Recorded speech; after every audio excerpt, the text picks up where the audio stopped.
بسم اللہ الرحمن الرحیم۔ معزز خواتین و حضرات، السلام علیکم۔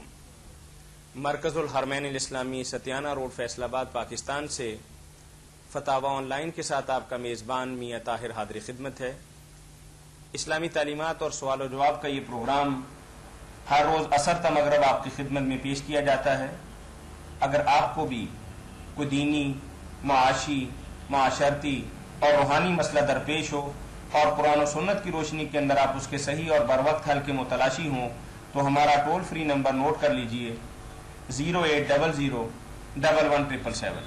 اس پروگرام میں آپ کی طرف سے آنے والی فون کالز اور براہ راست پوچھے گئے سوالات کے جوابات معروف مذہبی اسکالر، ممتاز عالم دین، مجدد، محقق، مصنف مفتی مولانا محمد اسحاق مرحمت فرماتے ہیں۔ ہمارا ٹول فری نمبر دوبارہ نوٹ کر لیجئے 080011777۔ یاد رہے کہ اس پروگرام کی ریکارڈڈ سی ڈی مرکز الحرمین الاسلامی ستیانہ روڈ فیصل آباد سے دستیاب ہے اور یہ پروگرام مختلف کیبل نیٹ ورک کے ذریعے بھی آپ تک پہنچایا جاتا ہے۔ جی مولانا، ہمیں سب سے پہلا سوال موصول ہوا ہے۔ قرآن پاک اور مستند احادیث مبارکہ سے یہ بات ثابت ہے کہ حضور نبی مکرم صلی اللہ علیہ وسلم ہی خاتم النبیین ہیں۔ کیا سابقہ آسمانی کتب سے بھی یہ بات ثابت ہے کہ آپ صلی اللہ علیہ وسلم ہی نبی آخر الزمان ہیں؟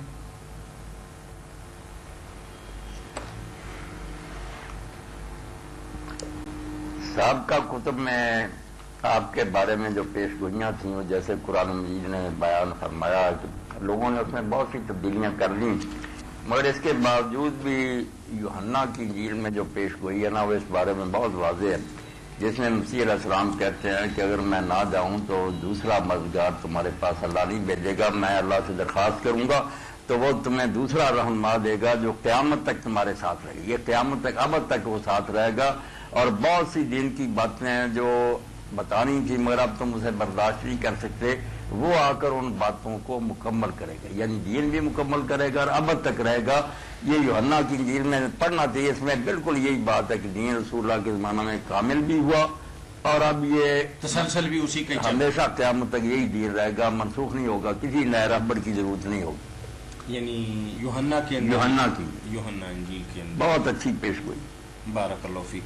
مولانا، ایک بھائی نے ایک اور تحریری سوال آپ کی نظر کیا ہے۔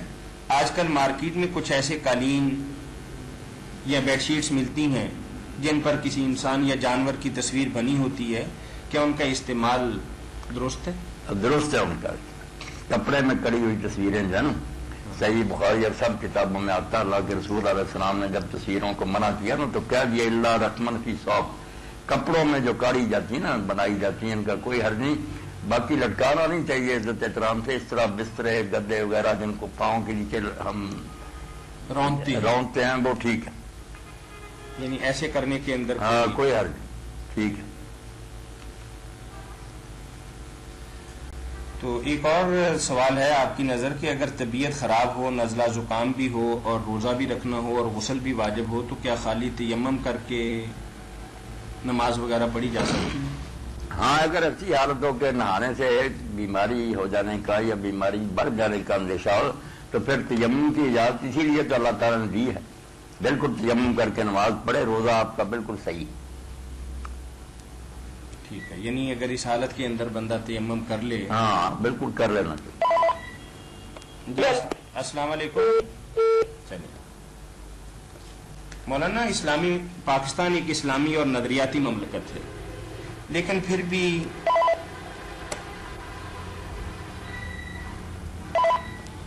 السلام علیکم۔ وعلیکم السلام ورحمۃ اللہ وبرکاتہ۔ مولانا بیٹھ گئے؟ جی تشریف فرمائیں۔ اچھا مولانا، میرا ایک سوال ہے جی کہ علامہ ناصر البانی رحمہ اللہ کی کتاب ہے سنت مطہرہ اور آداب معاشرت، ہاں ہاں، اس میں ایک انہوں نے نا آخر پہ لکھا ہے عورتوں کے لیے ہلکا در سونے کا استعمال۔ اس میں لکھا ہے کہ جو چاہے مرد کہ اپنی عورت کو سونے کا ہار پہنانا چاہے تو وہ اپنا آگ کا تو وہ سونے کا ہار پہنا دے، اگر کوئی آگ کی انگوٹھی پہنانا چاہتا تو وہ سونے کی انگوٹھی پہنا دے۔ اس کے متعلق ذرا تھوڑا سا وضاحت فرما دیں کہ ہم سے تو شروع سے یہی سنتے آ رہے ہیں کہ سونا عورت کے لیے جائز ہے، مرد کے لیے حرام ہے۔ جائز ہے، سونا مرد عورت کے لیے جائز ہے۔ کا فتویٰ وہی ہے جس علامہ صاحب کا فتویٰ یہی ہے، انہوں نے یہ باتیں کہی، اسی طرح پہلے بھی کچھ لوگ یہ باتیں کہتے رہے، مگر ان کو قبول نہیں کیا گیا. اچھا امت کی اکثریت نے علماء نے جو دیکھا نا کہ اللہ تعالیٰ نے بھی قرآن مجید میں عوام یونشا فہلیہ جی جی عورتوں کے بارے میں تو بات ہی یہ کہ عورتوں زیور میں پلتی ہیں، اس لیے زیور تو ان کے لیے ایک زینت ہے، تو یہ بالکل ہونا چاہیے. اور سونا ان کے لیے حلال ہے. اللہ کے رسول نے ہاتھ میں پکڑ کر کہا کہ ریشم اور سونا مردوں کے لیے حرام ہے، میری امت کے لیے حلال ہے. جی کچھ چیزیں ایسی ہیں جو حضور نے اپنے خاندان کے لوگوں سے کئی، حضرت فاطمہ رضی اللہ وغیرہ سے، جی وہ اس کی سادہ زندگی گزارنے کی تلقین، وہ مسئلہ نہیں تھا. حضور یہ چاہتے تھے کہ میرے گھر والے عیاشی میں نہ پڑے، نمونے کا گھر ہے، یہ بالکل سادہ جو ہے نا گزاران رکھے، تو ان کو فتویٰ نہیں بنانا چاہیے. جی جی ہاں بالکل جائز ہے، عورتیں جس قسم کا چاہیں زیور پہنیں. صحیح ہے. یہ تو تھوڑا سا ذہن میں تھا، میں نے کہا پتہ کرنا نہیں پوچھ لینا چاہیے. السلام علیکم. وعلیکم. جی وعلیکم السلام ورحمۃ اللہ. مولانا بھائی کا سوال یہ ہے کہ وہ کہہ رہے ہیں کہ امت مسلمہ کا اس بات پر اتفاق ہے کہ جیسا کہ نبی کریم السلام علیکم. وعلیکم السلام. جی یہ صدقہ فطر کے بارے میں پوچھنا ہے کہ کتنا ہے؟ صدقہ فطر کتنا ہے؟ جی مولانا. صدقہ فطر دوسری جنسوں کے مقابلہ میں آدھا ہے نا. دوسری جنسیں جو ہے نا کھجور وغیرہ وہ تو سوا ہے پورا. عربی کا ایک ہے نا وزن، جی وہ پرانا وزن 3.25 سیر تھا، اب وہ 2.5 کلو ہو گیا. جی تو یہ گندم اس کا نصف ہے، یہ 1.25 کلو بنتی ہے. جی اس لیے گندم اگر 1.25 کلو کے حساب سے دے دیں یا اس کی قیمت دے دیں تو اس کا گندم کا یہی ہے حساب صدقۃ الفطر کا. جی. دوسرا ليلۃ القدر کے بارے میں پوچھنا ہے کہ اس کی کیا کوئی نشانی اس کی بتائی گئی ہے؟ نہیں نشانی کوئی نہیں بتائی. بچہ جو بتائی بھی گئے ان سے کوئی فیصلہ نہیں ہوتا. کچھ تو نشانیاں ایسی ہیں جو گزرنے کے بعد ہے، صبح جب سورج نکلتا تو دیر تک ان کی شعائیں نہیں ہوتی. کوئی یہ ہے کہ وہ رات جو ہے نا معتدل ہوتی ہے، نہ زیادہ ٹھنڈی نہ گرم، تو ایسی تو کئی راتیں ہوتی ہیں، کوئی فیصلہ نہیں ہو سکتا. جی. اگر فیصلہ ہو سکتا ہوتا تو میری بچی رسول کریم علیہ السلام پر نہ یہ بات واضح ہو جاتی. جی آپ کے لیے بھی مخفی رکھا گیا. 1 سال اللہ نے بتایا تھا، آپ بتانے کے لیے نکلے، جی. 2 آدمی جھگڑ پڑے، ان کی نحوست کی وجہ سے وہ علم اللہ نے واپس لے لیا. جی. تو اس لیے آپ نے کہا تاک راتوں میں تلاش کرو. ویسے جو رات آج آ رہی ہے نا 23ویں، جی یہ بچہ زیادہ امکان ہے کہ ليلۃ القدر ہو، کیونکہ جس صحابی نے حضرت عبداللہ بن انیس جوہنی رضی نے پوچھا تھا نا کہ اللہ کے رسول میں جنگل میں رہتا ہوں، میرے لیے مشکل ہے کہ میں روزانہ مسجد نبی میں آؤں، جی. مجھے تو ایک رات بتا دیں جو مسجد نبی میں گزار لیا کر. تو حضور نے بتا دیا. وہ پھر ہر سال یہ کرتے تھے، سواری پر آتے تھے، سواری باہر باندھتے تھے، عصر کے بعد مسجد میں داخل ہو جاتے تھے اور فجر پڑھ کر صبح پھر یہاں سے چلے جاتے. ساری عمر وہ 23ویں رات میں نا ٹھہرتے. زیادہ اس بات کے بارے میں سوچنا چاہیے، جی. السلام تو اس رات سے بات کرنی چاہیے. جی وعلیکم السلام. وعلیکم السلام ورحمۃ اللہ. تو بہن نے سوال بھیجا ہے کہ پوری امت مسلمہ کا اس بات پر اتفاق ہے کہ اللہ کے نبی صلی اللہ علیہ وسلم نے فرمایا کہ نجومی اور کاہن سے سوال کرنا اور اس کی تصدیق کرنا یہ دار اسلام سے خارج ہونے والی بات. السلام علیکم. وعلیکم السلام. جی کیا حال ہے سر؟ جی بھائی. خیریت ہے بھائی، پوچھیں جو پوچھنا. اپنے اعتکاف چلا جی کہ اگر کسی وجہ تو روزے شام میں 21 رات نہ بیٹھ سکے، اگر دوسرے دن بندہ بہنا چاہے تو پھر آپ بیٹھ جائے. چلو جتنے دن نصیب ہوتے ہیں وہ نہ چھوڑے. اگر کچھ دن رہ بھی گئے تو کوئی بات نہیں، جتنے دن بھی نصیب ہو جائیں کوشش کرنی چاہیے. دوسری بات اللہ قبول فرمائے. بیٹھ جائیں آپ بھی. مولانا ایک سوال بھائی کے سوال سے نکلا ہے کہ ہمارے ہاں عموماً تو یہی ہے کہ سنت رسول صلی اللہ علیہ وسلم یہی ہے کہ 10 دن کے لیے بیٹھیں اور پھر بعد میں ہم گنجائش نکالتے ہیں 3 دنوں کی. تو آپ کی بات سے تو ایسا لگ رہا ہے کہ جیسے 7، 8، 9 اور 5 دن بھی بیٹھا جا سکتا ہے. بیٹھا جا سکتا. یہ ہوگا نا کہ مسنون اعتکاف تو وہی ہے جو آخری اشرے کا پورا بیٹھے گا پھر ہی سنت پر عمل ہوگا نا. جو کم بیٹھے گا وہ نفلی ہو جائے گا. جتنے دن بیٹھے گا اس کا اگر اس کو مل جائے گا. جتنے دن بیٹھ سکتا بیٹھ. دوسری بات ہے کہ درود شریف نماز پڑھنا ہے. کیا پڑھنا ہے؟ درود شریف جی درود ابراہیم اگر پہلے تشہد میں پڑھ لینا تو پھر بھی ٹھیک ہے یا نہیں ہے؟ ہاں پہلے تشہد میں بھی اگر درود شریف پڑھ لے کوئی حرج نہیں. بڑے بڑے امام اور نیک لوگ اس کے بھی قائل ہیں. اور اگر عبد و رسولوں کے بعد اٹھ جائے تو پھر بھی ٹھیک ہے. پہلے تشہد میں تو دعائیں بھی کی ہیں. متا میں امام مالک رحمۃ اللہ علیہ حضرت عائشہ رضی اللہ تعالیٰ عنہ کا لکھتے ہیں امام عبداللہ بن عمر رضی اللہ عنہ کا کہ وہ سارے درمیانی تشہد میں بھی دعائیں کر لیتے تھے. اس لیے ان چیزوں سے نماز کا کوئی نقصان نہیں ہوتا. درود شریف اگر آپ پڑھ لیں کوئی سجدہ صاحب نہیں, اگر روک دیں پھر بھی ٹھیک. اگر کسی وجہ سے دوسرے تشہد آخری تشہد میں بھی درود شریف نہ پڑھا جائے, صرف اشہد ان لا الہ الا اللہ واشہد ان محمد عبدہ ورسولہ کہہ کے سلام پھیر لیا جائے تو نہیں, یہ نہیں ٹھیک ہے, کیونکہ اللہ کے رسول علیہ السلام نے آخری تشہد کے بارے میں تو فرمایا نا, جب تم بیٹھو تو پہلے اللہ کی حمد کرو, پھر درود شریف پڑھو, پھر دعا کرو. یہ تو حکم کے طور پر آپ نے کہا نا, اس لیے پڑھنا چاہیے. آج کل اس طرح ہو جاتا ہے کہ سنتے انسان پڑھ لیتا ہے. ہاں, نہیں پڑھنا چاہیے, درود شریف کے بغیر نماز نہیں پڑھنی چاہیے. مطلب جماعت کھڑی ہو جاتی ہے.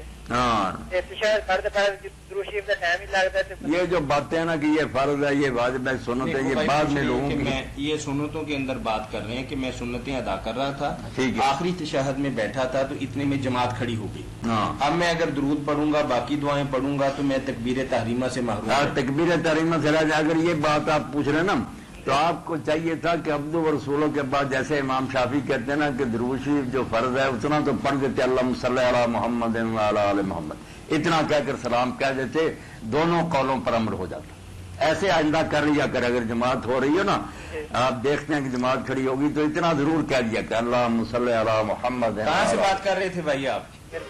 ہیلو جی, کہاں سے بات کر رہے ہیں؟ عارف والا سے. عارف والا ساہیوال سے. ماشاء اللہ, اللہ بہت شکریہ خیریت بھائی ہے, آپ کے کال کرنے کا, تندرستی دے اللہ. تو ان کا سوال یہ ہے کہ نجومی اور کاہن کے بعد انہوں نے کہا کہ پھر یہ اسلامی.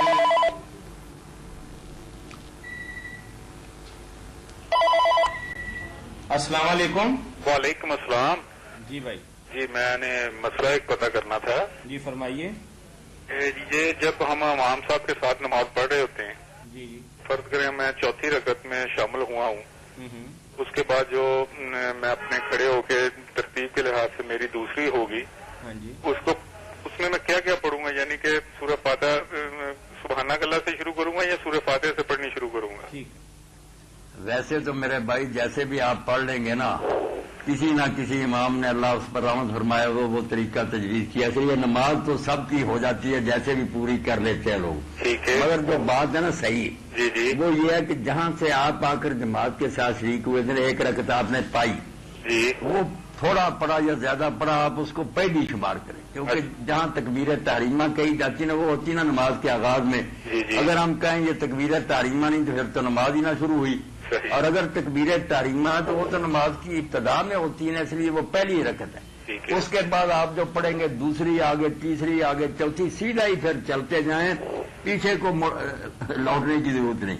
یہ سیدھا سا حساب رکھیں کہ جہاں آپ شامل ہوئے ایک آگے 2 3 4 اس حساب سے پڑھتے جائیں, وہ نماز آپ کی مقتدی کی پہلی ہے, امام کی تیسری یا چوتھی کیوں نہ, مقتدی کی پہلی ہے, اس کی آگے دوسری, تیسری, چوتھی ہوگی, اسی حساب سے بیٹھتا جائے اور اسی طرح ہی پڑھتا جائے. بڑی مہربانی, اللہ خوش رکھے, مہربانی فرمائے. جی, تو بہن نے بات کی ہے کہ پاکستان چونکہ اسلامی نظریاتی مملکت ہے تو پھر اس طرح کے نوسر باز مختلف جگہ پر بورڈ اور بینر لگا کے کس طریقے سے سادہ لوگ عوام کو, خاص طور پر عورتوں کو لوٹ رہے ہیں. جی السلام علیکم. جی جی, میری بہن کی بات بالکل ٹھیک ہے, مگر نجومی اور کاہنوں کو وہ بیچاری رو رہی ہے. یہاں تو اعلانیہ روڈیں بنا کر کے ڈاکے پڑتے ہیں, السلام علیکم, برائے توا کے لیے بلے اٹھائے جاتے ہیں. جی السلام علیکم. اجاز بول رہا ہوں, سلیم ٹیکسٹائل کمپنی. جی بھائی, میں نے یہ سوال کرنا تھا کہ حج جو ہے جی, یہ ذاتی پیسوں سے فرض ہے؟ اگر کمپنی بعض جگہ پہ ایسے ہے کہ کمپنی والے جو ہوتے ہیں وہ حج کرواتے ہیں. آج اخبار میں یہ آیا, میں اخبار میں پڑھ رہا تھا, انہوں نے لکھا ہوا تھا حج جو ہے وہ ذاتی رقم سے فرض ہے, کوئی کروائے تو اس کا ثواب نہیں ہوتا یا فرضیت ختم نہیں ہوتی. اس کے بارے میں کیا کہتے ہیں؟ نہیں, یہ بالکل غلط بات ہے. کہنا تو یہ چاہیے کہ جس شخص کے پاس ذاتی رقم ہو نا, جس سے وہ مکہ معظمہ کا آنے جانے کا سفر کر سکے اور بعد میں اپنے اہل و عیال کا خرچہ بھی واپسی تک چھوڑ جائے, تو فرض اس پر ہوتا ہے. اگر کسی کے پاس ایسے پیسے نہیں یا ہے بھی مگر کسی کمپنی وغیرہ نے یا کسی امیر آدمی نے کرایا, تو جائز کیوں نہیں, جائز ہے, بالکل ثواب حج کا ملے گا, کرانے والے کو اللہ ایک حج کا اجر دے گا, کرنے والے کو بھی ایک حج مل جائے گا. اب یہ روکنا نہیں چاہیے. اچھا, یہ اخبار میں آج میں نے پڑھا تھا, اس لیے میں نے آپ سے کوشچن کیا. اور دوسرا یہ تھا کہ نماز کی حالت میں اگر دونوں ہاتھوں سے کوئی عمل کیا جاتا ہے تو نماز کہتے ہیں حرکت کبیرہ ہوتی ہے, اس سے نماز ٹوٹ جاتی ہے. مثلا بعض کا دونوں ہاتھوں سے قمیض کوئی صحیح کر رہا ہے, اس کے بارے میں کیا کہتے ہیں؟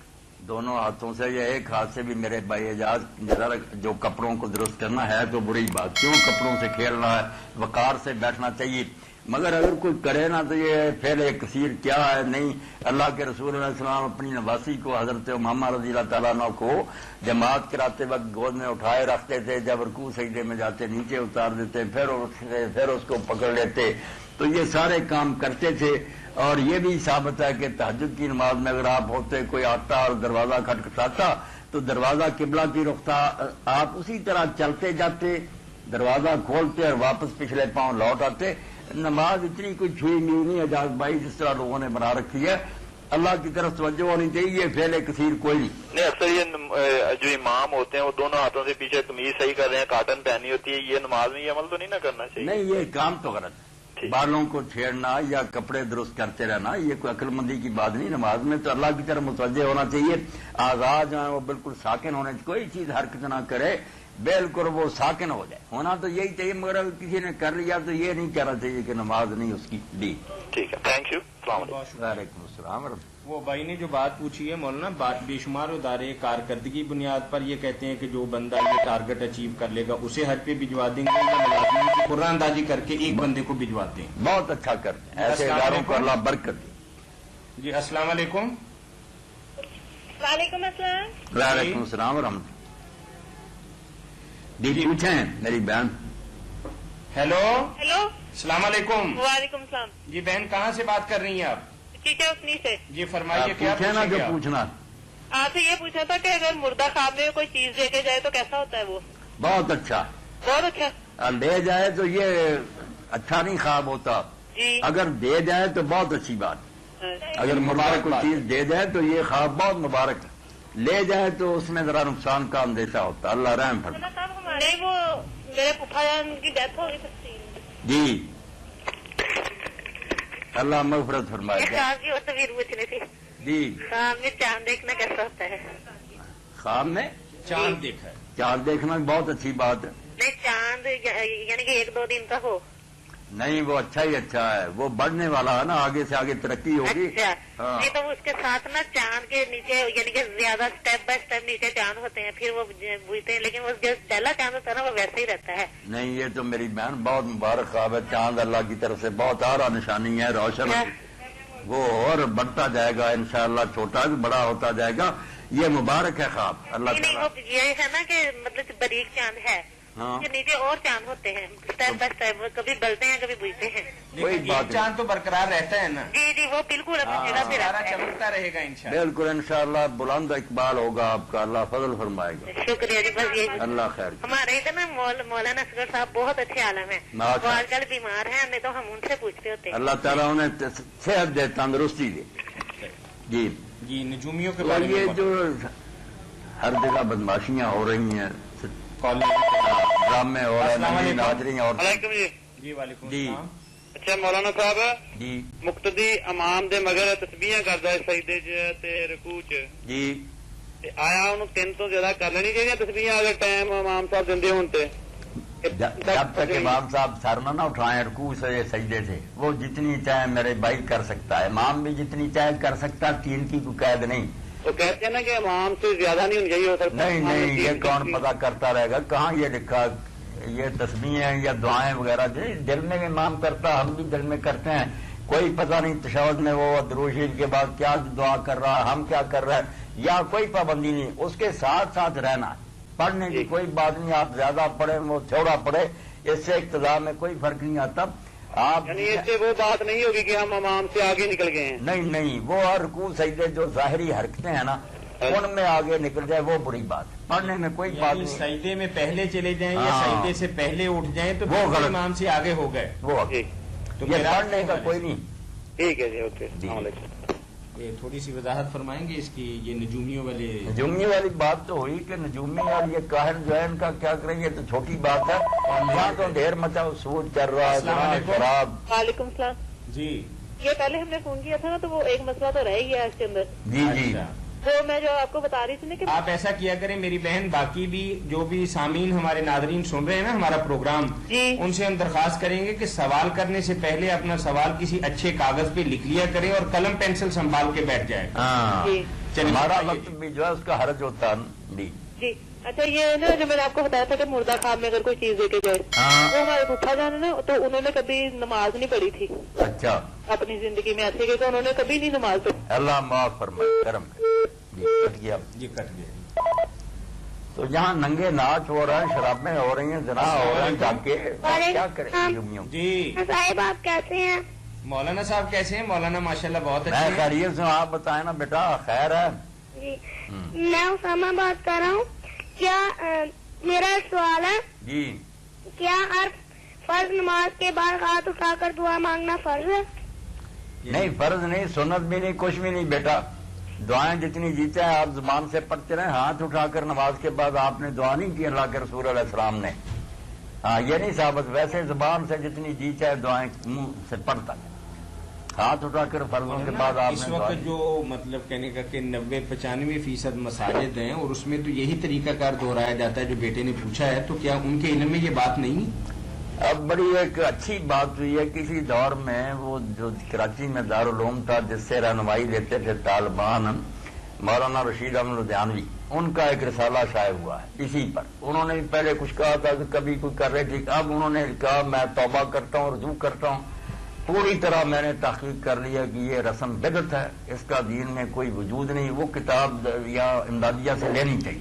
بہت حوالوں کے ساتھ انہوں نے لکھا ہے کہ یہ خالص بدعت ہے جو ہاتھ اٹھا کر امام کے ساتھ یا لوگ اکیلے اکیلے دعائیں کر نہیں آتا. سنت بڑی پیاری کتاب. شاہدہ شاہد منہریا والی بات ہوئی کہ گھر سے ایک بیٹی نے صاف بتایا گیا، حوالہ دے کر انہوں نے رسالہ پورا لکھا کہ کوئی ثبوت نہیں ہے.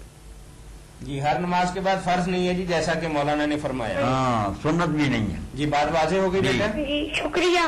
چلیں اللہ خیر سے رکھے. چلیں مولانا، آپ بتا رہے ہیں کہ جس طریقے سے نجومی آج کل دندنا رہے ہیں، اس طریقے سے ہر برائی جو ہے وہ اس ہو رہی ہے. یہ ہماری بدقسمتی، ہر گناہ کو چھوٹ ملی ہوئی ہے. السلام نیکی علیکم. کی راہ تنگ کی جا رہی ہے. جی السلام علیکم. وعلیکم السلام. یہ رابطہ کیوں کٹ جاتا ہے؟ کوئی پتہ نہیں کیوں کر کرتا. بات چلیں آپ کی بات تو ہو گئی تھی نا کہ آپ کے جو پھوپھا جان ہیں وہ نماز روزے کا کوئی اس قدر اہتمام نہیں کرتے تھے، پھر بھی آپ کو کچھ دے کے گئے. دے کے گئے، لے کے نہیں گئے، دے کے جانا ذرا. ظہر کی نماز میرے ساتھ پڑھتے ہیں وہ. چلو اللہ سے دعا کریں نا، آپ ان کے لیے بھی مغفرت کی. اب ہم نہیں فتوی دیں نا کہ اللہ انہیں دوزخ میں لے جائیے. نہیں ٹھیک ہے. ہم بندوں کا تو کام یہ اللہ کے سامنے گڑ گڑائیں کہ اللہ تیرا بندہ تھا، اگر قصور بھی ہے اس میں معاف کر. جی جی مولانا، یہ چند دن پہلے آپ کی ایک فتوی کے حوالے سے ایک سوال آیا ہے.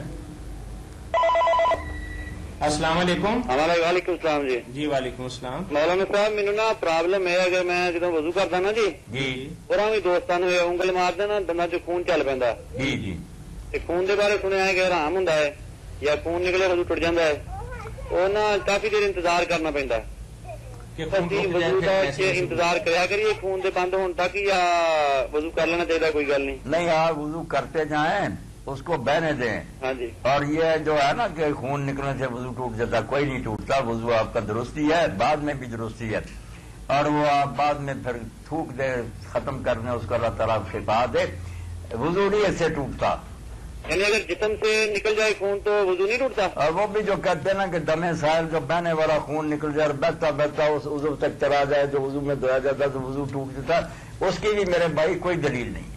یہ وضو توڑنے والی چیزوں میں اس کو دھو لینا چاہیے، باقی وضو ٹھیک ہے.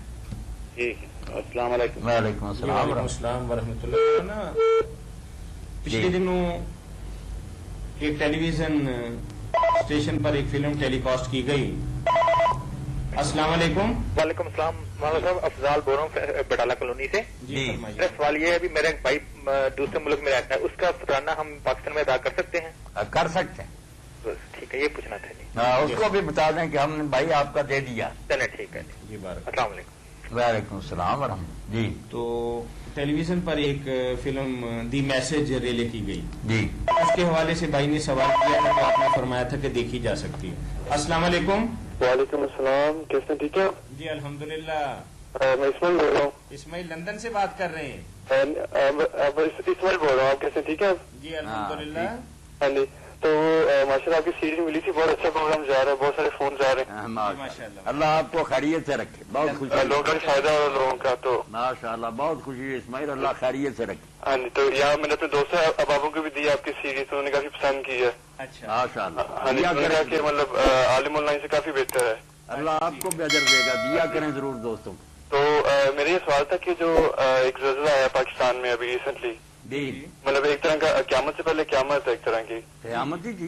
ہاں جی، تو مطلب جو علماء کرام ابھی ان میں اتفاق ہوا ہے کہ نہیں کہ ابھی یہاں ان کی ویسی صورتحال جیسے پہلے تھی ان کی خراب ہے پہلے سے، خراب ہے، کچھ بھی خراب ہوگی، تو اب اس کو اگر درست کرنا تو کیسے کیا جائے؟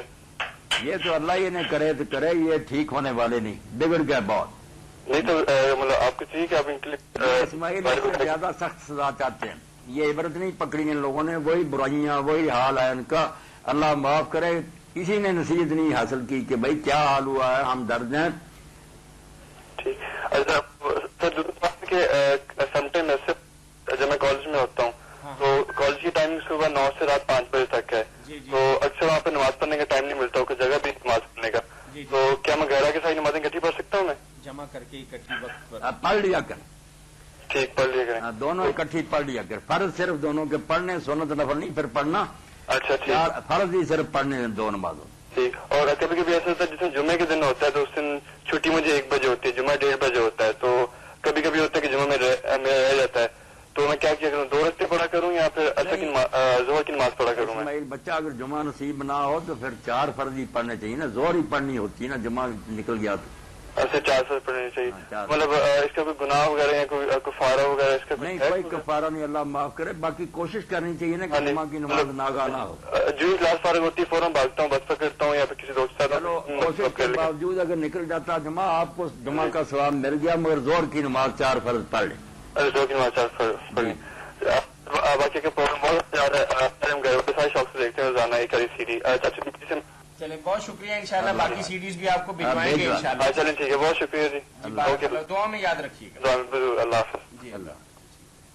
تو اس میں بھائی کا سوال جو ہے اس فلم کے حوالے سے اب یہ ہے کہ اس میں عیسائی یا مشرک یا بد کردار لوگ صحابہ کرام کا کردار ادا کرتے ہیں، جب ان کی عملی زندگی جو ہے وہ ان صحابہ کرام سے ذرا بھر بھی مشابہت نہیں رکھتی. پھر جب ہم ان کے کردار کو دیکھتے ہیں اور ان کی اصلی شکل و صورت کو دیکھتے ہیں تو پھر ہمیں تھوڑی نفرت ان سے ہوتی ہے. نفرت تو ہونی چاہیے، مگر بہرحال جب وہ دکھاتے ہیں صحابہ کرام رضوان اللہ علیہ مجمعین کا کردار، تو یا تو اس میں کوئی غلط حرکت کریں نا، صحابی رسول کو شراب پیتے بدکاری کر کے دکھائیں، پھر تو ہم احتجاج کریں. اگر وہ ان کا صحیح کردار ہی ہمارے سامنے تقویٰ اور پرہیزگاری دکھا رہے ہیں تو وہ کم وقت جو بھی ہیں ہوں گے، اللہ کو حساب دیں گے، پھر ہم اعتراض نہیں نہ کر سکتے. انہوں نے کوئی بری صورت نہیں پیش کی، اچھی شکل میں ہمارے سامنے ان کا نا نقشہ پیش کیا. جی یعنی مطلب اس میں کوئی حرج والی نہیں، حرج والی بات. لیکن اس میں کچھ علماء کے تحفظات تو ہوں گے اس بارے میں. چلو تحفظات ہیں تو ہونا ہی چاہیے، مگر کیا کریں لوگوں کو اس ذریعہ سے اگر رسول انبیاء کا صحابہ کا کچھ پتہ چل جائے گئے گزرے دور میں تو یہ بھی غنیمت ہے. لوگ کتابیں پڑھتے درس میں شامل نہیں ہوتے. صحیح بات ہے. چلیں گھر بیٹھے کچھ نہ کچھ رہنمائی کچھ ملتی ہے دین کی رہنمائی. چلیں ایک صاحب بھی ہمارے ہاں تشریف فرما ہے آج کی مجلس کے اندر، تو ان کا ایک سوال آپ کی نظر ہے کہ جب زلزلہ آیا تو وہی بات جو بیٹے نے لندن سے بتائی ہے کہ قیامت سے پہلے قیامت تھی، تو بعض لوگوں نے اس قیامت کے حوالے سے یہ بات کہنی شروع کر دی کہ یہ قیامت ہی کی نشانی ہے اور قیامت اب آیا ہی چاہتی ہے اور دنیا کا نقشہ بدل جانا ہے، اور یہ باتیں کس حد تک شرعی اعتبار سے درست ہیں؟ نہیں، زلزلے تو اس سے بڑے بڑے بھی آئے پہلے بھی، اور بالکل کئی تہذیبیں اور امتیں اللہ تعالیٰ نے بالکل ان کا نشان مٹا دیا. اب تو کچھ بچ گئے ہیں، رہا ہی نہیں نشان ان کا. تو یہ قیامت کے نمونے تو ضرور ہیں. جن لوگوں کو یہ اعتراض نا کہ پہاڑ کدھر جائیں گے، کیسے قیامت آئے گی، اللہ نے دکھا دیا کہ پہاڑ ٹکڑے ہو کر گر رہے تھے، اور اس طرح ہی دریا جو اوپر جو جیسے اللہ فرماتا ہے وہ سب چیزیں ہو گئیں. تو نمونے کہنا چاہیے، مگر قیامت جو ہے اس کے بارے میں جو آپ نے علامات بتائی ہیں، بڑی علامتیں، ان میں سے کوئی بھی نہیں ہوئی. نزول عیسیٰ علیہ السلام ہے، ظہور مہدی ہے، یاجوج ماجوج کا خروج ہے، 3 جگہ زمین کا زمین میں دھنس جانا ہے، لینڈ سلائڈ ہوں گے نا مشرق مغرب میں، درمیان لے لیں پھر بات عرب میں السلام نیچے علیکم. چلی جائے گی زمین. السلام جی، مولانا اسحاق صاحب. جی جی مسئلہ پوچھنا تھا کہ عورتوں کے اعتکاف کے بارے میں کیا حکم ہے؟ کہ مطلب وہ ایک کمرے میں ہی مقید ہو، کوئی بات نہیں کر سکتی، باہر نہیں جا سکتی، اس کے بارے میں ذرا روشنی ڈالیں گے آپ. جی عورتوں کے اعتکاف کے بارے میں؟ عورتوں کا اعتکاف اگر وہ گھر میں کرنا چاہتی ہیں تو یہی طریقہ ہے میری بہن کہ اگر تو کوئی کمرہ علیحدہ ملتا تو اس میں بیٹھ جائیں، اس کو ہی مسجد اپنی سمجھیں، اس کے اندر ہی رہیں، جی یا نہیں تو کسی ایک جگہ جان نماز بچھا لیں، اس جان نماز کے ہی رقبے کو سمجھیں کہ میری مسجد یہی، وہاں سے بلا عذر نہ اٹھیں نہ کہیں جائیں، اچھا تو بالکل اللہ اجر دے گا۔ یعنی گھر کے اندر ہی اپنی حد بندی کوئی جگہ مقرر کر رہے ہیں وہیں بیٹھے۔ جی بہتر، تو مطلب باہر کسی ضرورت کے تحت بھی نہیں ضرورت جو ہے نا پخانہ پیشاب ہے یا اس قسم کی کوئی مجبوری، اس کے لیے اٹھنا، ورنہ وہیں رہنا، ذکر بات کرنا، وہیں سونا۔ شکریہ، اللہ خیر سے رکھے، مہربانی۔ جی یہ روحانی علاج معالجے کے متعلق ایک بھائی نے سوال بھیجا ہے، کیونکہ جی السلام علیکم۔ السلام علیکم۔ جی وعلیکم جی السلام۔ مولانا صاحب ہے، جی فرمائیے کیا فرمائیں میری بہن۔ میں نے پوچھنا تھا کہ جو اعتکاف میں بیٹھتے ہیں نا عورتیں گھر میں، ہاں تو وہ کوئی خاص عبادت ہے اعتکاف میں بیٹھنے کی، کوئی کلام اللہ کا؟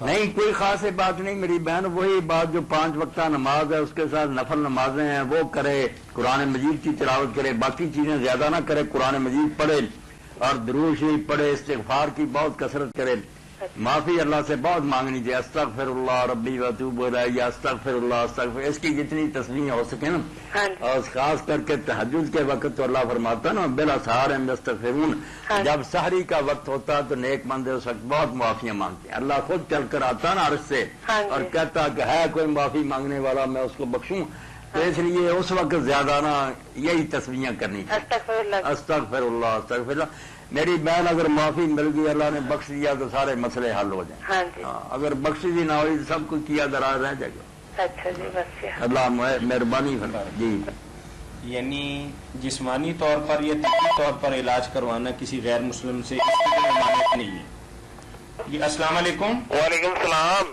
جی بھائی، یہ طاہر صاحب نے؟ جی بول رہا ہوں۔ یہ صاحب جی بھائی بول رہا ہوں۔ آواز ایک دم بند ہو جاتی ہے نا جی تھوڑی۔ اچھا چلے فرمائیے کیا پوچھیں گے آپ؟ جی مولانا صاحب سے ایک سوال پوچھنا ہے جی کہ یہ جو سفر کے دوران سواری کے اوپر کہتے ہیں فرض نماز ادا نہیں کرنی چاہیے، اتر کے نیچے گاڑی وغیرہ سے تو قبلہ رو ہو کے پڑھنی چاہیے، یہ 2 دن پہلے بھی مولانا نے اس کے متعلق جواب دیا تھا، اب پھر آپ کے لیے بتا دیتے ہیں۔ ذرا مہربانی۔ میں نے بتا دیا تھا بھائی کہ وہ سواریاں جو تھی نا جو اپنے بس میں ہوتی تھی، اپنا گھوڑا یا جہاں جی چاہ روکا اور اتر کر نماز قبلہ رخ پڑھ لیا، وہ وقت نہیں رہا۔ جی اب یہ گاڑیاں ہمارے بس میں یا ٹرینیں یا دوسری، تو یہاں پھر مسئلہ کشتی والا بن گیا، علماء نے اتحاد جب کیا تو پتا چلا کہ یہ گھوڑوں والی بات نہیں، یہ جیسے کشتی میں ہے نا، مسافر اسی میں نماز پڑھ لیں، جدھر وہ جی چاہے گھومتی جائے، ایک مرتبہ قبلہ رخ ہو کر شروع کر لیں۔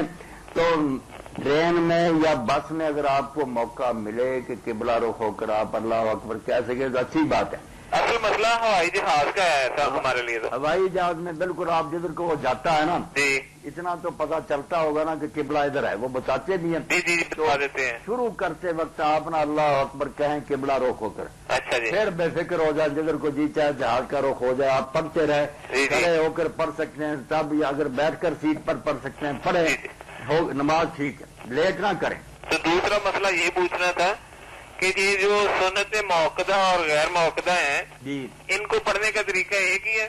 ایک ہی ہے، یہ تقسیم لوگوں نے اپنی طرف سے کی ہے، جی ساری چیزیں جو نا موقدہ سنتے ہیں یا غیر موقدہ سب نفل ہیں، سورہ کریم علیہ السلام کے سارے طریقے ہیں، پڑھنے کا ایک ہی طریقہ ہے۔ یہ کہتے ہیں جی پہلی 2 پڑھ لیں تو اس کے بعد پھر سبحانک اللہ سے شروع کریں۔ یہ صرف اثر اور جو عشاء سے پہلے 4 رکعتیں پڑھتے ہیں نا ان کے بارے میں کہتے ہیں، باقی نہیں۔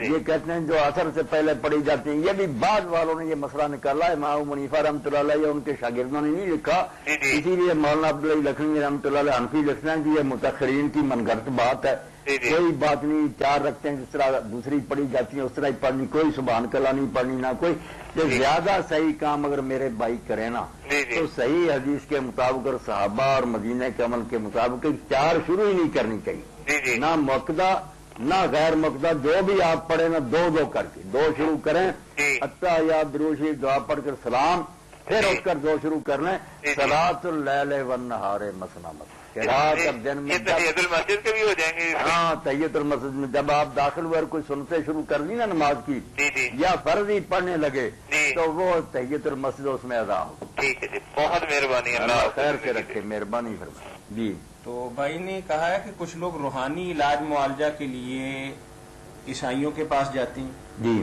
اور ان سے کوئی دم درود کراتے ہیں، اور خاص طور پر جادو کا توڑ سنا ہے وہی جانتے ہیں اور ان کے پاس آتے جاتے ہیں. کیا ایسا علاج معالجہ کروانا شریعت کی روح سے جائز ہے؟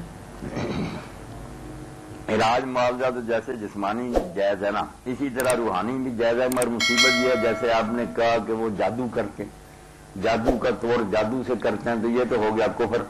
اس لیے اگر پتہ چلے کہ کوئی ایسا عیسائی یا یہودی ہے جو اللہ کے کرام سے علاج کرتا ہے، تو حضرت صدیق اکبر نے دیکھا کہ ایک یہودیہ اور بیٹھی دم کر رہی تھی اما عائشہ کو، تو انہوں نے کہا اللہ کی بندی کتاب اللہ سے کرنا، یہ متا میں روایت ہے. اس لیے علاج ٹھیک ہے کوئی کرے، مگر مسلمان بھی کم وقت اگر شرکیہ کرنے پڑے تو وہ بھی گناہ. السلام علیکم. وعلیکم السلام جی. جی جی مفتی صاحب بول رہے ہیں جی. جی پوچھے میری بہن. جی آپ سے یہ سوال کرنا تھا کہ میں غیر مسلم کو زکات دے سکتی ہوں؟ نہیں، زکات نہیں دے سکتی، نہ صدقہ فطر دے سکتی. اس کے علاوہ جو ہے نا قربانی کا گوشت یا ویسے خیر خیرات ہاں جی. اس میں کوئی فرق نہ کریں، وہ ان کو بھی دے، اللہ کی مخلوق ہے. ہاں. نہیں بھی مسلم تو اللہ ان سے نپٹے گا، ہمیں ان کی مدد کرنے کا حکم ہے، مگر زکات اور صدقہ فطر جی. صرف مسلمانوں کے لیے. اچھا. ہاں اچھا جی، مہربانی، شکریہ. غیبت کے متعلق بھائی نے ایک سوال کیا ہے کہ جیسا کہ قرآن کریم میں آتا ہے کہ غیبت کرنا ایسی ہے جیسے اپنے مردہ بھائی کا گوشت کھانا. مردہ انہوں نے کہا ہے کہ جب حلال کھانا منع ہے تو پھر حرام کھانے کے بعد روزہ برقرار رہ جاتا ہے. السلام علیکم. وعلیکم السلام ورحمۃ اللہ. جی صاحب بھائی مولانا سے بات کرنی میں تھی. لطیف صاحب سن رہا ہوں، کریں بات آپ. اچھا جی. اچھا مولانا یہ ہے کہ جب انسان وضو کرتا ہے جی. تو اس نے جرابیں پہنی ہوتی ہیں، ہاں جی یعنی وضو کر کے جرابیں پہنی، پھر دوسری دفعہ جب وضو کیا تو اس کے اوپر مسح کر لیا. کر لیا. اچھا پھر مولانا اگر جرابیں اتار دی جائیں بعد میں مسح کرنے کے بعد، آپ نے نماز پڑھی، نماز پڑھ کے آپ نے پھر جرابیں اتار دی، جی تو وہ وضو ٹوٹ جائے گا یا وضو قائم رہے گا؟ نہیں، وضو قائم ہی. اچھا جی. وضو قائم. اگر آپ زیادہ احتیاط کرنا چاہتے تو پاؤں دھو لیں، جی. ورنہ وضو نہیں ٹوٹے گا. نہ بھی دھوئیں تو خیر ہے. اچھا جی. یہ ایسے میں نے پوچھا تھا کہ وہ کہہ رہے تھے پھر ساتھ ہی وضو نہیں، یہ بالکل ایسے ہی بات ہے اسد اللہ صاحب، جیسے کوئی آدمی سر پر مسح کرے جی. اور بعد میں بال کٹوا دینا. آج ہی مسئلہ ہوا تھا، ایک بچے نے وہ آیا تھا ڈسکو سے، اس نے کہا میں بہت بڑے اہل حدیث عالم گئے تھے، درون سے مسئلہ پوچھا کہ ناخن کتروا لیے. جی جی. بعد میں وضو کے انہوں نے کہا نہیں وضو نہیں رہا. میں نے کہا یار عجیب بات ہے. میں نے بہرحال محلہ نکال کر دکھائی کہ سر کے بال بھی کترا رہے تو مسا کہیں نہیں اڑ گیا، بال اڑ گیا، مسا خیر ہے. اور وہ ناخنوں کو کتروانے سے بھی کچھ نہیں ہوتا. تو بغیر علم کے لوگ فتوے دیتے ہیں، کیا آپ بے فکر رہیں. ٹھیک ہے. اگر اتار بھی دیا وضو قائم ہے، پاؤں دھو لیں تو اچھی بات. ٹھیک ہے. جی. اچھا مولانا ایک آج ہی ایک جگہ کسی نے حدیث سنائی تھی، تو باقی تو چیزیں اس کی ٹھیک تھی، قرآن کے حوالے سے جی کہ قرآن مطلب وضو کر کے پڑھنا چاہیے اور اس کے اوپر سے نہیں گزرنا چاہیے اس طرح. لیکن ساتھ ہی انہوں نے یہ بھی کہا کہ قرآن کی طرف پیٹھ کرنا بھی حرام ہے. نہیں، یہ جتنی باتیں نا چلو انہوں نے بیچاروں نے اپنے ادب کے طور پر کہا پیٹھ نہیں کرنی چاہیے، اوپر سے نہیں گزرنا چاہیے، یہ نہیں، وہ کرنا. حدیث انہوں نے پڑھ کے سنائی تھی. نہ نہیں، حدیث پاک میں قرآن میں ایسی کوئی بات نہیں. قرآن مجید سے جو کہتے ہیں نا کہ ان لوگوں نے اپنے پیٹھ پیچھے اللہ کی کتاب کو پھینک دیا، وہ تو آپ اسد اللہ صاحب جانتے ہیں کہ جو لوگ عمل نہیں کرتے. یہود کے بارے میں آیا نا کہ انہوں نے ایسے پیچھے پھینک دی تورات کے، پتہ ہی نہیں کہ اس میں کیا لکھا. جیسے ہمارا حال ہے، پورے عالم اسلام نے قرآن اب پیچھے پھینکا ہوا، تلاوت ہو رہی ہے، محفل قرات ہو رہی ہے، عمل کوئی نہیں کرتا. اس کو کہتے ہیں نوازو کتاب اللہ و حاضر. پیٹھ کی کوئی بات نہیں، پیٹھ یہ حرام ہے.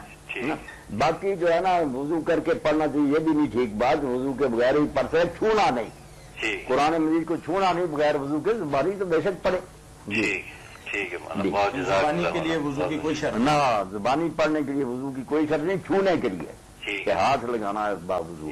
مہربانی. بڑی خوشی. وعلیکم السلام. غیبت کے متعلق بھائی نے جو سوال کیا ہے، بالکل غیبت ہی نہیں، جھوٹ. ویسے بھی بات تو سچی ہے کہ میں نے جیسے کہا تھا نا کہ ایک روزہ ہے صرف ظاہری. کسی مولوی سے آپ پوچھیں گے کہ میں نے کھایا پیا نہیں، کوئی مباشرت نہیں کی صبح سے شام تک، وہ کہہ دے گا آپ کا ہے روزہ. یہ ہے شریعت کا روزہ، ظاہری شریعت کا. مگر جو باطن ہے، حقیقت ہے. السلام علیکم. جی السلام علیکم. وعلیکم السلام. جی السلام علیکم. ہلو. جی ٹیلی ویژن بند کر لیں اور ہم سے بات کر لیں. ٹیلی ویژن بند کیا ہوا جی. کریں نا بات. فرمائیے جی. شور آتا ہے نا جی. بات یہ ہے نا جی. ہاں ہاں. یہ مولانا صاحب جان یہ پوچھنا ہے نا. ہاں ہاں.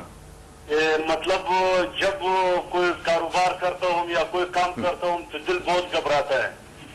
ہاں ہاں. دل بہت گھبراتا ہے. دل کو مضبوط کرے نا. دل مطلب یہ مولانا صاحب کو یہ کہو کہ کوئی ایسا ورد بتائے, کوئی ایسا قرآن آیات یا خان صاحب اللہ کے نام بتائے. سیب کے مربے وغیرہ کھایا کریں نا خان صاحب, اللہ برکت دے. میں نے کہا کوئی مربے وغیرہ خان صاحب کھایا کرے نا, دل کو تقویت ہو. اچھا پڑھنے کے لیے یہ لے لیں. آپ صبح شام 100 مرتبہ فجر کی نماز کے بعد اور مغرب کی نماز کے بعد نا یا لطیف ہو خان صاحب یہ 100 مرتبہ پڑھ دیا کریں. اچھا یا لطیف ہو. ہاں درود شریف اول آخر پڑھ دیا کرے ایک بار, اور یا لطیف ہو 100 بار پڑھے, انشاءاللہ اللہ کا لطف و کرم ہو جائے گا. اللہ آپ کا دل مضبوط کر دے گا. جی انشاءاللہ. ٹھیک چلو. جی غیبت کے متعلق آپ تو اصل میں تو یہی ہے کہ صحیح روزہ تو اسی کا جو گناہ سے بچے, ورنہ اللہ کے رسول علیہ السلام نے فرمایا جو روزے کی حالت میں بری باتیں کہنا نہیں چھوڑتا, غلط کام نہیں چھوڑتا, فَلَيْسَ لِلَّهِ حَاجَةٌ فِي أَن يَدَعَ الطَّعَامَ وَالشَّرَابَ, تو اللہ کو کیا ضرورت پڑی ہے کہ پھر کھانا پینا چھوڑے, کھاتا پیتا رہے, ملے گا تو اس کو کچھ بھی نہیں. کم من صائم ليس له من صيام الا الظمأ والجوع. بہت سے روزے دار ایسے ہیں اللہ پناہ دے کہ روزے میں سے صرف یہ ملے گا انہیں کہ بھوکے مرے اور پیاسے رہے, کچھ نہیں ملے گا. وہی ایسے ہی ہیں کہ کھانے پینے سے رکے ہوئے جو حلال ہے اور جو ہر وقت حرام ہے, غیبت اور جھوٹ اور بد نگاہی اور سارے وہ کام کرتے رہتے ہیں. اب اس روزے سے کیا ملے گا؟ یہ مردہ روزے ہیں جن کا کوئی فائدہ. اللہ سے ڈرنا چاہیے کہ محنت کی کرائی ضائع نہ ہو جائے. بچا کر رکھیں اپنے روزے کو. کانوں کو روزہ رکھنا چاہیے, آنکھوں کو, ایمان کو, ہاتھوں کو. وعلیکم السلام ورحمۃ اللہ. جی پوچھیں. مفتی صاحب. جی پوچھیں. جی مفتی صاحب ہیں نا, فرمائیے کیا پوچھیں گے آپ. ہم نے ایک کیسٹ سنی تھی علامہ احسان علی ظہیر صاحب کی. جی اللہ رحمت فرمائے. کیا انہوں نے فرمایا تھا؟ رحمت اللہ علیہ. جی انہوں نے کہا تھا کہ یہ جو بریلوی حضرات ہیں نا, جی یہ کہتے ہیں کہ اگر ان سے سلام لیا تو ان کا نکاح ٹوٹ جاتا ہے. علامہ صاحب نے یہ بات کہی تھی؟ جی رد بریلویت کے اندر. نہیں, انہوں نے کہا کہ میں نے کیسٹ سنی تھی. کیسٹ سنی تھی نا ان کی. ہاں تو آپ ایک کتاب کا بھی نام لے رہے ہیں. جی آپ کہہ رہے ہیں آپ نے بریلویت میں پڑھا. رد بریلویت ہے ان کی کیسٹ کا نام. اچھا اچھا, جو ہے موضوع ہے یہ. جی تو انہوں نے اپنی طرف سے یہ فتویٰ دیا کہ جو ہے حضرات سے سلام کہے اس کا ٹوٹ گیا, ان کا حوالہ دیا کہ وہ کہتے ہیں. وہ کہتے ہیں بریلوی کہتے ہیں. چلو وہ کہتے ہیں, ان کا اپنی جگہ خیال ہے کہ یہ لوگ گستاخ رسول ہے. بات تو ٹھیک ہے کہ اگر گستاخ رسول ہوں معاذ اللہ تو پھر سلام کرنے سے نکاح ٹوٹے گئے نے کافر کو جو سلام کہہ دیا.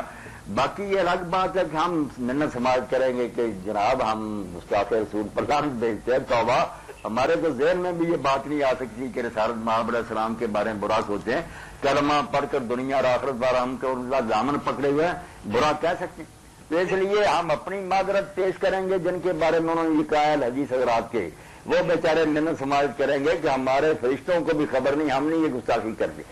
مگر جب تک وہ یہ سمجھتے ہیں, بے شک غلط فہمی سے, اس بارے میں ایک واقعہ بیان کر دینا چاہتا ہوں کیونکہ یہ پروگرام سارے عالم اسلام کے لیے. ہم چاہتے ہیں کہ سارے گروہ جو ہے نا ان کے اندر کچھ بردباری پیدا. یہ دیوبند کی بات ہے کہ جس شخص نے دیوبند کی بنیاد رکھی تھی, دو تھے, وہ رشید احمد گنگوئی رحمۃ اللہ علیہ اور مولانا محمد قاسم نانوتوی رحمۃ اللہ. تو مولانا محمد قاسم نانوتوی آئے ہوئے تھے دیوبند. اصل میں ان کا گاؤں پاس ہی تھا نانوتا. تو ایک کمرے میں ٹھہرے ہوئے تھے, دوسرے کمرے میں ان کے ایک شاگرد تھے مولانا احمد حسن جو استاد بن گئے تھے دیوبند کے, وہ تھے. اور ایک میر باز خاں پرانے بزرگ تھے, پڑھے لکھے نہیں تھے, انہوں نے بزرگوں سے بہت ملنے کا موقع ملا. وہ دونوں تھے. اب وہ بات آپس میں کر رہے تھے, مولانا دوسرے کمرے میں سن رہے تھے. مولانا قاسم وہ کہہ رہے تھے میر باز خاں کہ صبح کی نماز فلاں مسجد میں پڑھیں گے دیوبند کی میں, کیونکہ اس آدمی کی قرات بہت عمدہ, قرآن شریف بہت اچھا پڑھتا. تو مولانا محمد حسن نے کہا نہیں, ہم نہیں اس کے پیچھے پڑے, قرآن کو کیا کر رہا, وہ ہمارے حضرت مولانا محمد قاسم نانوتوی کو کافر کہتا. یہ سن کر مولانا محمد قاسم آ گیا. انہوں نے کہا احمد حسن میں سمجھتا تھا دین کے 4 حرف تجھے آ گیا ہے, تجھے کس نے بتایا کہ محمد قاسم کو اگر کوئی کافر کہے تو اس کے پیچھے نماز نہیں ہوتی. وہ کافر کہتا تو اس سے وہ اس لائق نہیں رہا کہ اس کے پیچھے نماز نہیں پڑھو. جاؤ صبح اس کے پیچھے نماز پڑھو, وہ قرآن اچھا پڑھتا. اور ساتھ ہی کہا کہ میرے ساتھ اس کی کوئی ذاتی دشمنی, اگر وہ مجھے کافر کہتا ہے تو اس وجہ سے کہ اس بیچارے کو یہ خبر ملی ہے کہ میں نے حضور کی توہین کی, یہ تو اس کے ایمان کے پکے ہونے کی دلیل ہے کہ اس نے جب یہ بات سنی وہ رنج میں آ گیا کہ حضور کی توہین کرنے والا کیسے مسلمان ہو. یہ پکا مومن ہونے کی نشانی ہے. رہ گئی یہ بات کہ میں گستاخ نہیں, میں ملوں گا اپنے بھائی کو سمجھاؤں گا, توبہ میں نہیں سوچتا. ایسے واقعات لوگوں تک پہنچانے چاہیے کہ جو بیچارے گستاخ رسول سمجھ رہے ہیں, وہ تو ظاہر ہے گستاخ رسول کو سلام تو نہیں کہہ سکتے, مگر دوسروں کو بھی چاہیے کہ انہیں پیار محبت سے سمجھائیں کہ آپ یہ غلط فہمی دور کریں. ہم اللہ گواہ ہے گستاخ نہیں ہے, گستاخ کو تو ہم کافر اور مرتد خود سمجھیں, تو بات پیار سے ہونی چاہیے. باقی ان کا فتویٰ جب تک وہ گستاخ سمجھے ٹھیک ہے. نہیں شیخ, یہ جو ہے نا آپ کا مسئلہ ٹھیک ہے, میں نے وہ اس بات کا حوالہ پوچھنا تھا آپ نے. نہیں وہ تو علامہ صاحب سے, وہ علامہ صاحب سے پوچھے, میں میں نے کہا شاید آپ نہیں پتا ہے مجھے حوالوں کا, مگر میں حوالے ایسی باتوں کے دوں نا جو اختلافی ہے تو کام تو ہوتا خراب. یہ آپ اعلیٰ حضرت رحمۃ اللہ علیہ کے فتاوے دیکھیں گے تو وہ یہی کہتے ہیں کہ ان سے مصافحہ, ان سے جو سلام, ان کے پیچھے نماز. انہوں نے صاف کہا کہ یہ لوگ چونکہ اسلام سے خارج ہیں اس لیے ان کے پیچھے کیسے نمازیں پڑھیں گے. وہ سارے فتاوے چھٹے ہوئے ہیں, حسام الرحمین وغیرہ اور محمد, اس کے جواب میں وہ سب چیزیں آپ پڑھ سکتے, چھپی نہیں ہیں, مگر ان کو ہم اچھالیں اپنے بزرگوں کی باتوں کو تو فساد تو پھیلے گا. ہم تو چاہتے ہیں کہ وہ ان کی باتیں لیں جن سے لوگ اکٹھے ہو جائیں. ٹھیک ہے, بالکل آپ کی بات. بہت شکریہ بھائی, بڑی خوشی ہوئی, اللہ خیر سے رکھے. جی تو کوئی گناہ بھی اگر کرتا نا, حرام سے روزہ افطار کرتا, حرام کو کیا روزہ اس کا. السلام علیکم. وعلیکم السلام. جی بھائی, مجھے ایک سوال پوچھنا ہے. جی فرمائیے. جیسے ایک بندہ دوسرے بندوں کی نسبت زیادہ رش ڈرائیونگ کرتا ہے, ہاں ہاں, ظاہری بات ہے زیادہ چانسز ہیں کہ وہ کسی کو نیچے کچل دے گا اور کسی کو نقصان بنے گا کسی کو. جی جی, تو لوگ کہنے والے یہ کہہ دیتے ہیں کہ جی اگر جو بھی اس کے نیچے آ گیا یا زخمی ہو گیا کہ جی اس کی لکھی ایسے تھی, ہاں ہاں, اس کی قسمت میں یہ تھا, اس کے مقدر میں یہ دکھ دیکھنا تھا. صحیح بات ہے. کیا یہ صحیح ہے؟ اگر اس کو دیکھا جائے تو بعض لوگ یہ بھی کہتے ہیں کہ اگر تو میں برا ہوں, برے اعمال کرتا ہوں, تو یہ تو میرے مقدر میں لکھا ہوا تھا. اگر کوئی ایک آدمی گناہ کرتا ہے تو یہ تو آلریڈی اس کے مقدر میں لکھا ہوا ہے کہ اس نے ایسے گناہ کرنا ہے. یعنی زندگی میں جو بھی معاملہ ہوتا, یہ بات میرے بھائی نا اتنی سادہ نہیں کہ اس کو ہم آسانی سے حل کر سکیں. بات ان کی بھی ٹھیک ہے کہ سب کچھ لکھا ہوا, اور یہ بھی ہے کہ ہم ذمہ دار ہیں کہ یہ کام کرو نہ کرو, ہمیں اختیار ملا. یہ دونوں چیزیں بجائے وقت نبھانی ہیں. اگر ہم انسانی اختیار کا انکار کر دیں کہ بندے کے ہاتھ میں کچھ نہیں, تو پھر تو سارا دین تباہ ہو گیا. نبی کیوں آئے سمجھانے کے لیے, جنت دوزخ کیوں بنائی اللہ نے ان کے لیے, ملامت کیوں کرتا ہے کہ لوگ ایسا کیوں کرتے, بلکہ کئی جگہ حسرت سے کہتا ہے کہ کاش یہ لوگ یہ سمجھ آتے. معلوم ہوا انسانوں کو اختیار ملا, یہ اپنی مرضی سے کرتے ہیں. اللہ گرا ضرور کرتا مگر یہ زبردستی نہیں روکتا. اختیار بھی ٹھیک ہے, مگر اس کے ساتھ لکھے کو آپ چھوڑیں. کوئی آدمی جو اللہ کو مانتا خواہ کسی مذہب سے اس کا تعلق ہے, اب وہ علم الہی کا انکار نہیں کر سکتا کہ اللہ اپنی کائنات کے بارے میں بے خبر نہیں ہو سکتا. جاہل اس دنیا کو کنٹرول نہیں کر سکتا, اس کو سب پتا ہے کہ کون کیا کرے گا. یہ بات بھی ہر مذہب والا جو اللہ کو مانتا اس کو ماننی پڑتی ہے, ورنہ جاہل خدا تو اس دنیا کو سنبھال ہی نہیں سکتا, نہ کوئی اس پر ایمان ہی رکھ سکتا. دونوں ماننی پڑتی ہیں کہ علم ازلی میں سب کچھ ہے کہ کیا ہوگا. یہ بھی ماننا پڑتا ہے کہ بندوں کو اس نے ان پر چھوڑ دیا کہ جو چاہے کرو. اب بات کیا ہوئی کہ جو لکھے کو یہ کہہ دیتے نا کہ اللہ نے ان پر فرض کر دیا کہ یہ کرو, یہ غلط بات کہتے ہیں. یہ اللہ جانتا ہے کہ سب کچھ سمجھایا ہے, چھٹی دی ہے, مگر یہ کمبخت اپنی مرضی سے گاڑی کے نیچے سر دے گا یا زہر کھائے گا یا نماز پڑھے گا یا کاٹے گا. یہ جو کچھ کرے گا بالکل اپنی مرضی سے کرے گا, مگر اللہ تعالیٰ اس کو پیش نہیں جانتا. جاننے کا یہ مطلب نہیں کہ اللہ کرواتا یا کہہ دیا کہ کرو, نہ پسند کرتا. علم کو ہم کیسے روکیں. یہاں بھی کئی لوگ ہیں جو پیشگی جان لیتے ہیں کہ یہ بندہ یہ کام کرے گا, اس کی حرکتوں سے اندازہ ہو جاتا کہ یہ قتل کرے گا, ڈاکہ زنی کرے گا. اگر وہ کہیں لکھ بھی دیں اور آپ جیسے دوستوں کو بتا بھی دیں کہ یہ بندہ یہ کام کرے گا, اور بعد میں وہ کر بھی لے, تو میرے بھائی یہ بہانا تو نہیں وہ کر سکے گا کیونکہ ان کو پتا تھا کہ میں نے یہ کرنا اس لیے میں نے کیا. نہیں, تو نے کمبخت کرنا تھا سمجھانے کے بعد. اس لیے جو شیخ اکبر رحمۃ اللہ نے بات کہی نا, مسئلہ تو ٹیڑھا, مگر وہ بہت حد تک اس بات کو واضح کرتی ہے کہ قیامت کے دن اگر ان مجرموں نے کہا نا کہ تو نے لکھا تھا اس لیے کیا, تو اللہ کہے گا بات کو اٹھ کر کرو خبیثو, تم نے کرنا تھا تو میں نے لکھا. تم نے نہ کرنا ہوتا تو میں کب خواہ لکھتا. لکھنا تو وہی تھا جو تم نے کرنا تھا. اس لیے آپ بے فکر ہو جائیں, لکھے کو بھول جائیں. اپنی مرضی سے جو کریں گے نا یہی وہاں لکھا لکھ رہے گا. وہ اللہ کے علم کو نہیں ہم روک سکتے, قصور ہمارا ہی ہے. ہم جو کریں گے اللہ نہیں روکتا. میں اگر بول رہا ہوں یہ بھی اللہ کے علم میں. اگر میں چپ ہو جاؤں اسی وقت مجھے کوئی شاید زبردستی نہیں بلائے, میں چپ کر سکتا ہوں میرے اختیار میں, مگر وہ بھی اللہ کے علم میں ہوگا کہ اب یہ چپ کر گیا. تو انسان جو کچھ کریں گے اپنی آزاد مرضی سے اللہ ان کو پیشگی جانتا ہے. اس پیشگی جاننے کو لکھنا کیا ہے تو جیتا کیا ہے علم الہی. اب اس سے کوئی مک نہیں سکتا. جو اللہ کو مانے گا وہ علم بھی مانے گا, یہ بھی مانے گا کہ انسان نہ کرتا. یہ دونوں بھی ایک چیزیں مانتے. جی میرے بھائی ریاض بھائی ایک چھوٹی سی مثال میں بھی عرض کرتا ہوں, بات پہنچ رہی ہے آپ تک؟ جی جی جی. اس میں یہ تھا کہ میں نے ایک کتاب میں پڑھا کہ حضرت عمر فاروق رضی اللہ تعالیٰ عنہ کے دور میں ایک بندے نے چوری کی جی. تو آپ نے فرمایا کہ قانون شریعت کی روح سے آپ کا ہاتھ کاٹ دیا جائے گا. تو وہ کہتا ہے کہ میرا ہاتھ کیوں کاٹا جائے گا, تو میری تو تقدیر میں یہ لکھا تھا. تو انہوں نے فرمایا کہ تیری تقدیر میں یہ لکھا تھا کہ تو چوری کرے گا, اور میری تقدیر میں یہ لکھا تھا کہ میں چور کا ہاتھ چور کا ہاتھ.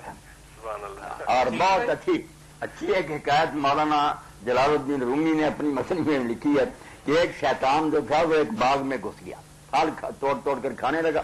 اب باغ والا آیا, اس نے کہا اللہ کے بندے خوف خدا کر کہنے لگا میں کھا رہا ہوں, اللہ کھلا رہا, میری تقدیر میں. اس نے کہا ایسے نہیں یہ بات آئے گی. اپنے ملازموں سے کہا سوٹے لاؤ اور رسے لاؤ. وہ لائے, باندھ دیا اور مارنا شروع کیا. اب جب خوب پھینٹی لگی تو یہ کہنے لگا کیوں مارتے؟ انہوں نے کہا ہم مارتے ہیں, مروا رہا.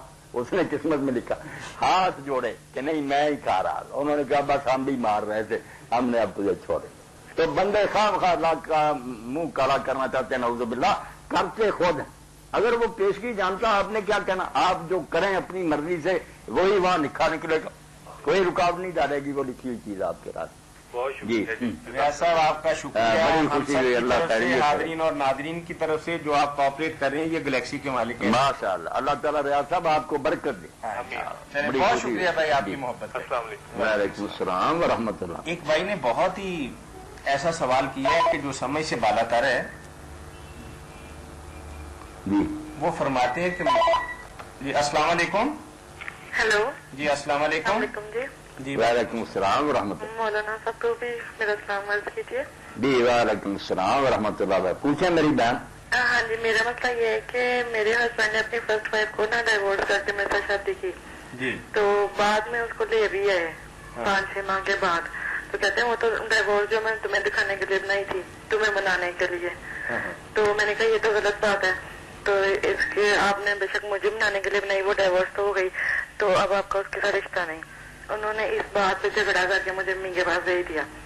کیا کر دیا؟ امی کے پاس بھیج دیا.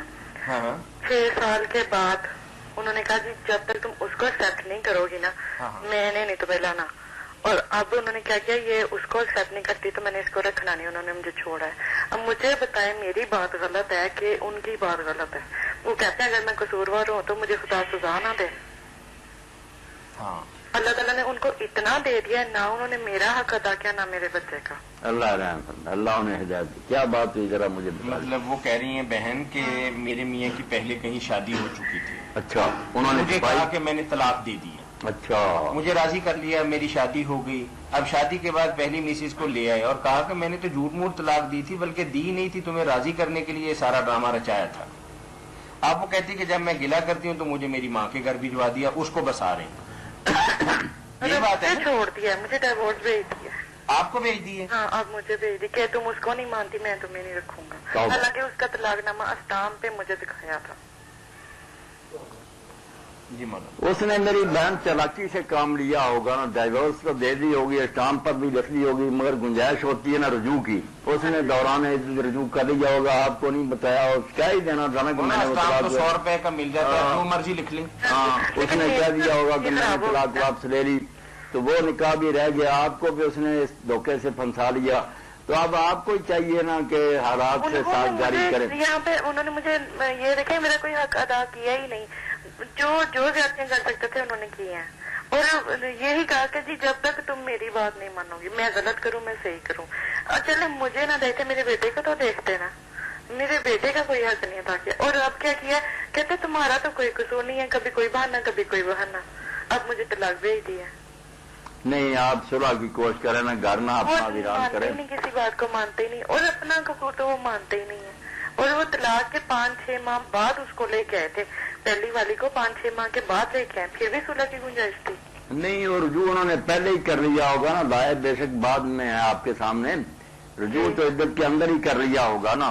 تو ان کی یہ زیادتی نہیں ہے؟ زیادتی ہے، دھوکہ کیا، فریب کیا، مگر اس دھوکے فریب کا اب کیا اللہ کے آئیں بات پرس ہوگی نا. آپ بھی اگر اس کو سمجھ لیں کہ چلو اللہ تعالیٰ نے اگر میری بہن کی قسمت لکھی تھی، بہن ہی سمجھے نا. اللہ کے رسول علیہ السلام نے یہی شوقنوں کو کہا ہے کہ تمہاری بہن ہوتی ہے دوسری، اس نے اپنے حصہ کا کھانا، تم نے اپنے کوئی کسی کی قسمت نہیں کرتا. آپ بھی راضی ہو جائیں، اس خاوند کو بھی اللہ ہدایت دے، گھر نہ برباد کریں، بچہ جو ہے تباہ ہو جائے گا. وہ ایکسپٹ ہی نہیں کر رہے اس بات کو، کہتے میں نے اب تمہیں رکھنا ہی نہیں رکھے گا، بس میری طرف سے فارغ ہو نہ. اللہ رحم فرمائے، آپ پڑھنا شروع کریں، اللہ اس کو ہدایت. بے شک کتنی مدت گزر جائے گی، ہم اس کو درست کر لیں گے اگر اس کا پتہ چل گیا. میں خود چاہتی ہوں میرا بیٹا باپ سے محروم نہ ہو. ہاں نہ باپ سے بچھڑ گیا تو بچہ تباہ ہو جائے گا. اس کے مستقبل کا معاملہ آپ دونوں نا سمجھ سے کام لیں، صلح کریں. مولانا میں تو کہتی ہوں وہ نہیں مانتے. نہیں وہ بھی مانے نا، اب کیا چاہ رہا ہے ان کو سمجھانے کا. وہی تو میں کہتی ہوں کہ کیا ہونا چاہیے. آپ پڑھنا شروع کریں، یا لطیف و یا ودود، یہ نوٹ کریں نا. 1212 مرتبہ عشاء کے بعد. کتنی دفعہ؟ 11 مرتبہ دروشی اول آخر پڑھنا ہے، اور عشاء کے بعد نا 1212. ٹھیک ہے، 1212 یا لطیف ہو یا ودود ہو. ٹھیک ہے، یہ شروع کریں میری بہن، اللہ اس کو ہدایت دے گا. اللہ آپ کو اکٹھا کرے، ایسے نہیں ہونا چاہیے، تباہی ہو جائے گی، بچہ برباد ہو جائے گا. بہت شکریہ بہن آپ کی بات. اللہ خیر کرے. جی تو بھائی نے سوال بھیجا ہے کہ مجھے 20 سال ہو گئے نمازیں پڑھتے ہوئے، جی میری پیشانی پہ کوئی نشان نہیں بنا. نہیں، میرا دوست 4 دن ہوئے نمازیں پڑھتے ہوئے، اس کی پیشانی پہ نشان پڑ گیا. میرے لیے بڑی پریشانی ہے. نہیں پریشان نہ ہو. السلام علیکم. وعلیکم السلام. جی بھائی. امین صاحب بتائیں کیا پوچھنا. میں وہ اپنا پوچھنا ہے کہ آج کل جو کالموں میں اور ادھر مضامین میں اخباروں میں بار بار آ رہا ہے کہ اس کو جو حالیہ زلزلہ آیا اور اس میں بے شمار جانیں نقصان ہوئی ہیں، اللہ مغفرت فرمائے، رحمت. اس کو اللہ کا عذاب نہیں کہنا چاہیے. بس یہ ایسے ہی کہتے ہیں، کچھ اور نام رکھ لیں، مگر یہ تو کہے نا کہ اللہ تعالیٰ کی طرف سے بڑی ڈانٹ پڑی ہے، اب بھی بندے بن جاؤ، توبہ کرو. یہ ذکر ہی نہیں کم بخت کرتے. اس کو کہتے ہیں اتفاقی حادثہ. حالانکہ اتفاقی حادثہ تو کوئی کافر ہی کہہ سکتا ہے. اس دنیا میں کوئی واقعہ ہوتا ہے اتفاقی؟ سب کچھ اللہ تعالیٰ کی پلاننگ ہے، اس کے اختیار میں ہے، اس کے حکم سے ہوتا ہے، اس کے علم میں ہے سب کچھ. اس لیے ہمیں کبھی بھی اتفاقی نہیں کسی چیز کو کہنا چاہیے. اللہ تعالیٰ کی سوچی سمجھی. اب اس میں غور کرنا چاہیے کہ اللہ تعالیٰ کی یہ ناراضگی معلوم ہوتی ہے یا خوش معلوم ہوتا ہے. ناراض نظر آئے تو فوراً جھک جائیں، نمازیں پڑھے، توبہ کریں. ادھر نہیں یہ کم وقت آتے یہ کہہ کر اتفاقی حادثہ جیسے خدا ہے ہی نہیں، یا بنا کر کہیں چلا گیا، اب یہ دنیا خود بخود اسی طرح چل رہی ہے. یہ پکے دہریے مرد اور بے دین ہے. ایسی بات مومن نہیں کہہ سکتا. مومن کا بھی یقین ہے کہ دنیا بنائی جو اس نے ہے اس کے ہاتھ میں. یہ اتفاقی کا لفظ کوئی مسلمان اپنی زبان سے نہ کہے. وکان امر اللہ قدر مقدور، اللہ کے سارے کام طے شدہ. جی دوسرے لوگوں کو جو ہے نا جن پہ نہیں ہے ان کو سبق سیکھنا چاہیے. ہاں وہ عبرت پکڑے ہیں. جو وہاں فوت ہو گئے، کچھ پکڑے گئے، کچھ بیچارے شہید ہو گئے. ہاں دونوں طرح کے لوگ ہیں وہاں. یہ تاج صاحب سے ایک منٹ ذرا بات کریں. جی فرمائیے بھائی. تاج صاحب وہ اپنا کہہ رہے تھے نا مولانا صاحب کسی چینل پہ، نیشنل لیول کے چینل پہ کبھی پروگرام کر رہے ہیں کوشش. ہاں تو اس پہ کہاں تک کامیابی ہوئی ہے؟ 0. ابھی جی 0 سے بھی نیچے کہہ لیں. ابھی 0 سے. اللہ تعالیٰ چلیں، بہت مہربانی فرمایا اللہ پاک. جی وہ ماتھے پہ محراب نہیں بنی تو بندہ کہتا ہے کہ میری نمازیں پھر قبول نہیں ہے، اس کی تو قبول ہوئی نا. نہیں جی کال یہ کوئی نہیں. السلام علیکم. جی یہ کوئی قبولیت کی نشانی تو نہیں؟ قبولیت کی نشانی نہیں، ویسے ہونا چاہیے جیسے اللہ کہتا ہے نا سیما فی وجوہ من اثر السجود. سجدوں کے نشانوں کی وجہ سے ان کے نشان پڑ جاتا ہے. یہ ہونا چاہیے. آخر اتنی مدت آدمی پڑ رہا ہے تو یہ کوشش کرنی چاہیے نا. ماتھا خوب اچھی طرح زمین پر رکھا کرے نا. اگر نرم سا ہی رکھیں تو پھر کیا نشان پڑنا. دباؤ ڈالا کریں پوری طرح، عاجزی پوری طرح.